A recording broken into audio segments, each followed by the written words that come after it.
তো হেই ভিউয়ার্স, কেমন আছেন সবাই? আশা করব সবাই ভালো আছেন। তো আজকে আমরা এক্সপ্লেন করছি পাউডার মুভিটা।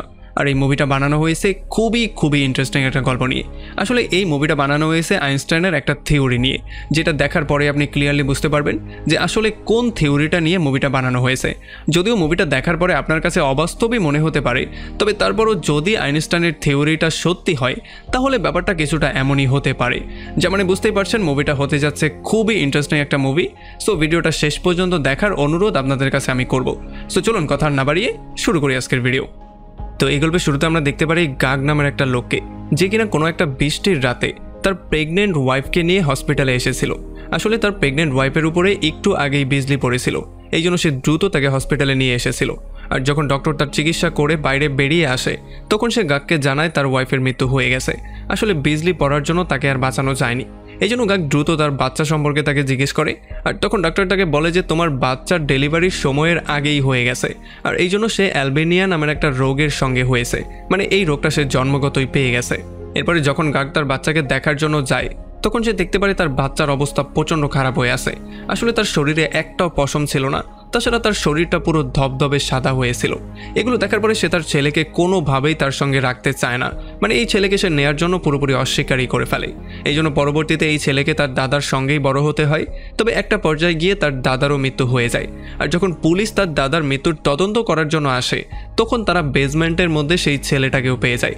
যেই ছেলেটাকে দেখার পরে তারা পুরোপুরি শক্ট হয়ে যায়। তারা দেখতে পারে এই ছেলেটা পুরো ধবধবে সাদা।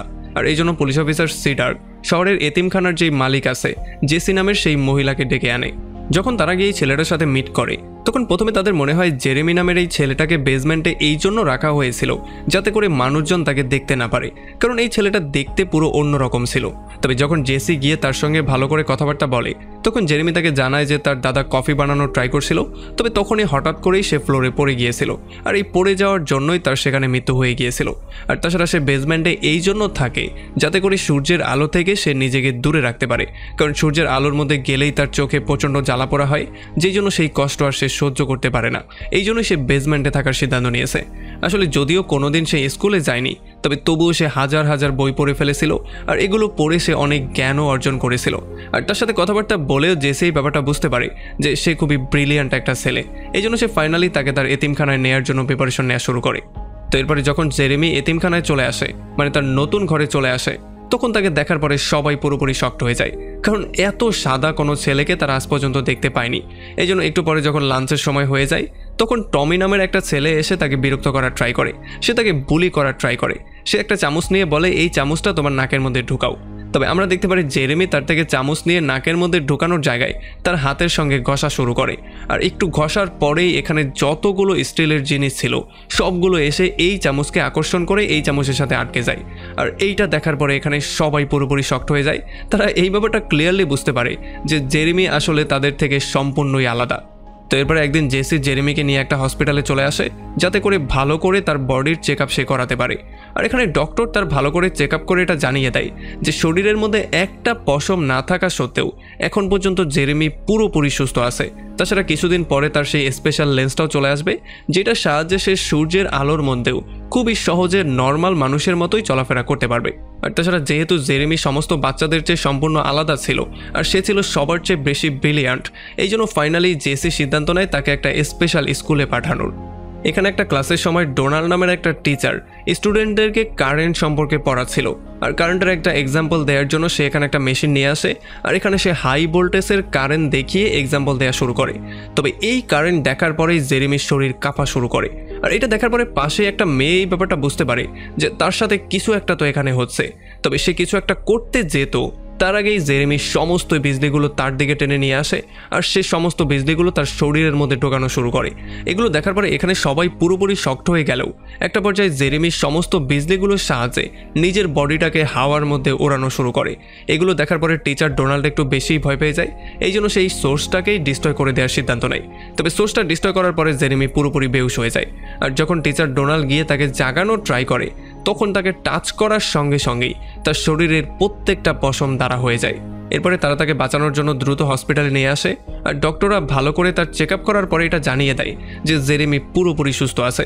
তাছাড়া তারা এটা মানতেই চাইছিল না যে জেরেমি কোনো কারেন্টের শক খেয়েছে, কারণ তার বডির মধ্যে তেমন কোনো আলামতই তারা পায়নি। আর এটা শোনার পরে টিচার ডোনাল্ডের তার প্রতি আকর্ষণ আরও বেড়ে যায়, কারণ সায়েন্সের মতে তার এখনও জীবিত থাকারই কথা ছিল না, কারণ এত ভয়ঙ্কর একটা কারেন্টের শক খাওয়ার পরেও কারো পক্ষেই জীবিত থাকা সম্ভব না। কিন্তু তার শরীরে একটা আঁচড় পর্যন্ত আসেনি, আর সে পুরোপুরি জীবিত আছে। এই জন্য সে চিন্তা করে তার সাথে কথাবার্তা বলবে, যাতে করে তাকে নিয়ে সে একটু এক্সপেরিমেন্ট করতে পারে। তবে যখন সে পুলিশদের সঙ্গে কথা বলে পারমিশন নেওয়ার ট্রাই করছিল, তখন জেরেমি পেছনের দরজা দিয়ে পালিয়ে চলে আসে আর আস্তে আস্তে করে তার পুরনো ঘরের দিকে যাওয়া শুরু করে। তবে রাস্তায় তার দেখা হয়ে যায় লেন্সে নামের সেই মেয়েটার সঙ্গে, যে কিনা তাকে দেখার পরেই দৌড়ে তার সঙ্গে কথা বলতে আসে। তবে তার যেই কুকুরটা ছিল, যার নাম ছিল জ্যাক, সে জেরেমিকে দেখার পরেই সতর্ক হয়ে গেউ গেউ করা শুরু করে।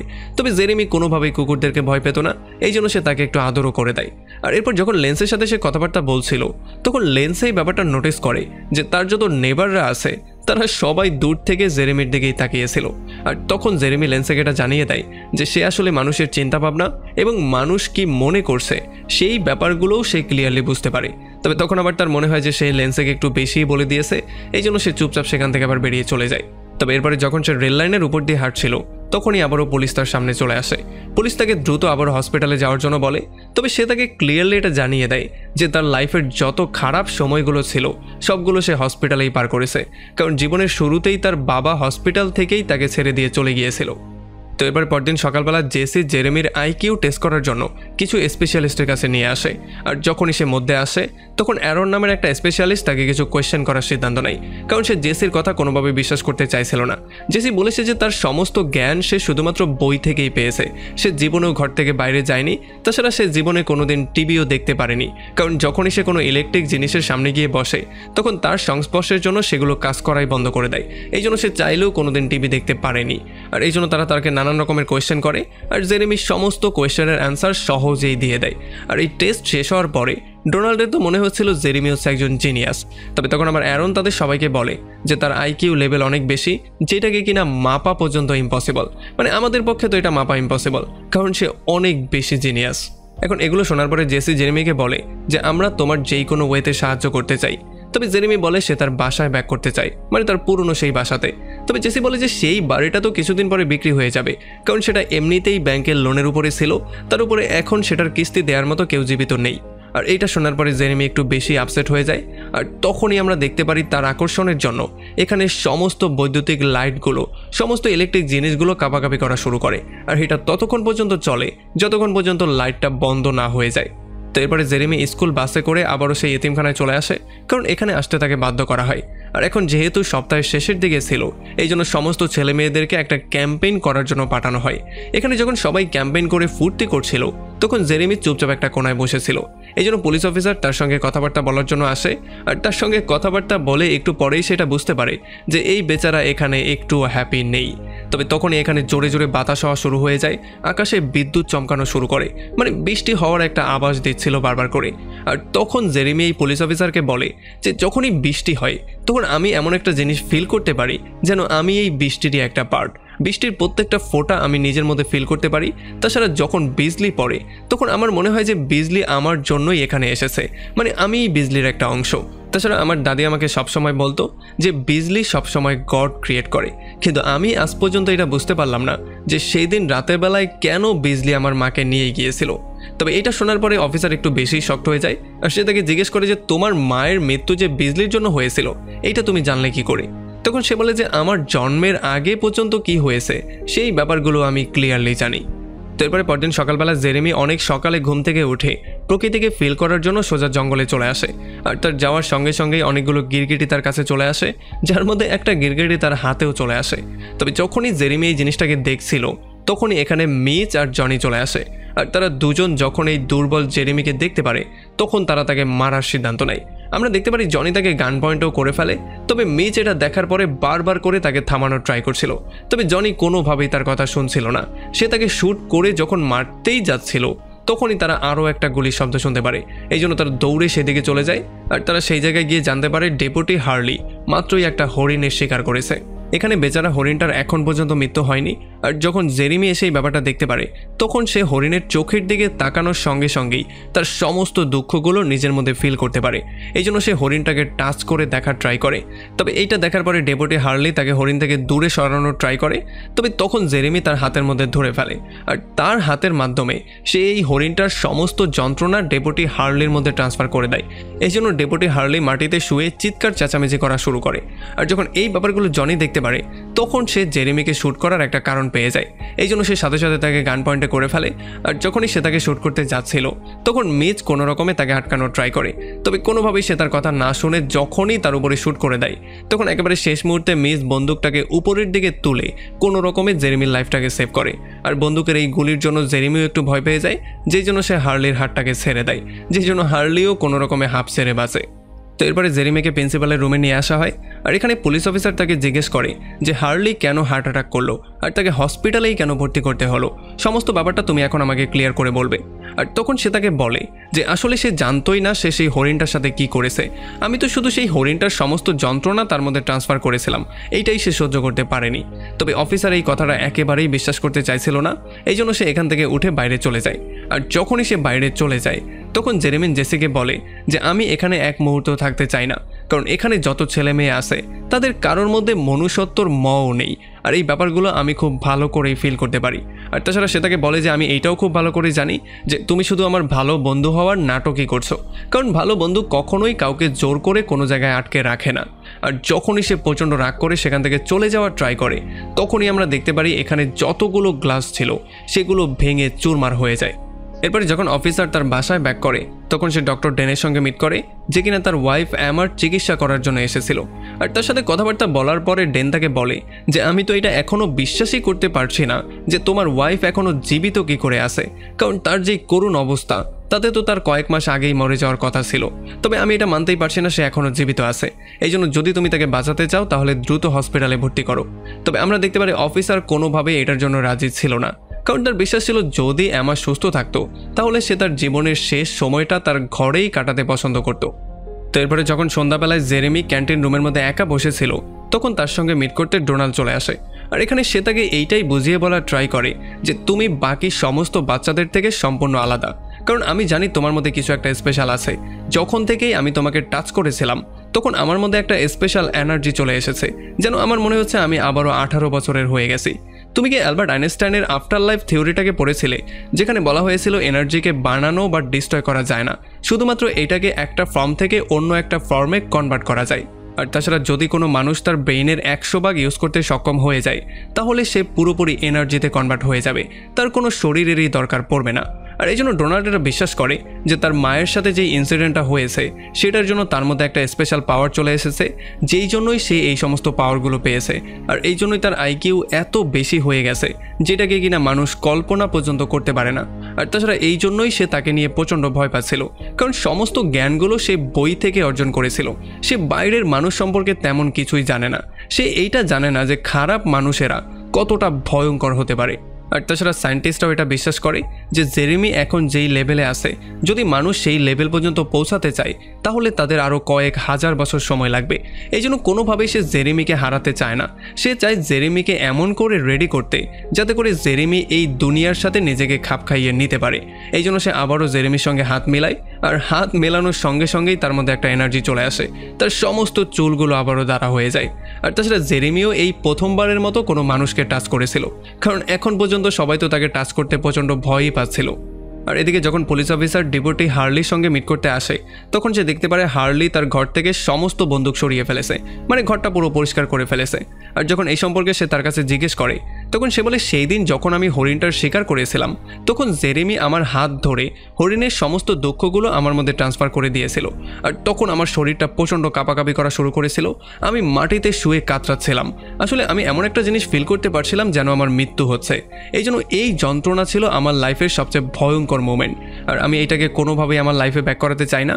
আর আমি এটা খুব ভালো করে জানি একটা মানুষ মরলে কতটা যন্ত্রণা পায়, সো এই জন্য আমি কাউকে মারার কথা এখন আর চিন্তাও করতে পারি না। আর এই জন্যই আমি সমস্ত বন্ধুগুলোকে সরিয়ে দিয়েছি। আর এই সমস্ত কথাবার্তা শোনার পরে অফিসার চিন্তা করে যে এখন সে গিয়ে জেরেমির সঙ্গে মিট করবে।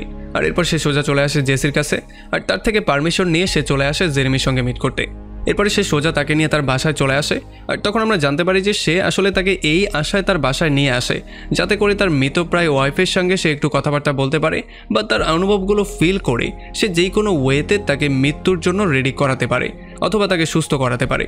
আর যখনই জেরেমি এসে তার শরীরে টাচ করে যাতে করে সে তার সমস্ত ব্যাপারগুলোকে ফিল করতে পারে, তখন সে বুঝতে পারে যে আসলে সে তার বডিটা তখন পর্যন্ত ছাড়বে না যতক্ষণ পর্যন্ত সে না এটা এনশিওর হবে যে তার মৃত্যুর পরে তার ওয়াইফ আর তার ছেলে মিলেমিশে বাস করবে। আসলে তখন আমরা জানতে পারি যে এই অফিসার তার ছেলের সঙ্গে অনেক বছর ধরেই কথাবার্তা বলে না। আর এই সমস্ত ব্যাপারগুলো শোনার পরে জেরেমির উপরে তার বিশ্বাস চলে আসে, কারণ এই ব্যাপারটা তার ফ্যামিলির বাইরে কেউই জানতো না। আর জেরেমি যখন তার ছেলে জ্যাকের ছোটবেলার আরও একটা গল্প বলা শুরু করে তখন সে তো পুরোপুরি বিশ্বাস করে ফেলে যে আসলে জেরেমি তার ওয়াইফের সঙ্গে কথাবার্তা বলছে। আর তখন একেবারে শেষবারের জন্য অ্যামা তার চোখটাকে খুলে আর সে আরও একবার অফিসারকে গুড বাই বলে সারা জীবনের জন্য এখান থেকে চলে যায়। আর যখন তার ছেলে এই খবরটা জানতে পারে তখন সে দৌড়ে তার মাকে দেখার জন্য চলে আসে। আর না জানি কতগুলো বছর পরে তারা বাবা ছেলে একে অন্যকে জড়িয়ে ধরে। তো এর কয়েকদিন পরে লেন্সি নামের সেই মেয়েটা জেরেমিকে একটা পার্কে মিট করার জন্য ডাকে। আর যখন সে তার সঙ্গে মিট করতে যায় তখন এই সুযোগে লেন্সি তার কাছে এটা জানতে চায় যে মানুষ আসলে ভেতর থেকে কেমন হয়, মানে তারা কেমন করে চিন্তাভাবনা করে। তখন জেরেমি তাকে বলে যে আসলে মানুষ এই ব্যাপারটা জানেই না যে তারা একে অন্যের সাথে পুরোপুরিভাবে কানেক্টেড। আর তাছাড়া মানুষ তার আশেপাশের জিনিসের সাথেও নিজেকে কোনোভাবেই কানেক্ট করতে পারে না। তবে লেন্সি এই ব্যাপারগুলো কিছুই বুঝতে পারে না, সবগুলো তার মাথার উপর দিয়ে চলে যায়।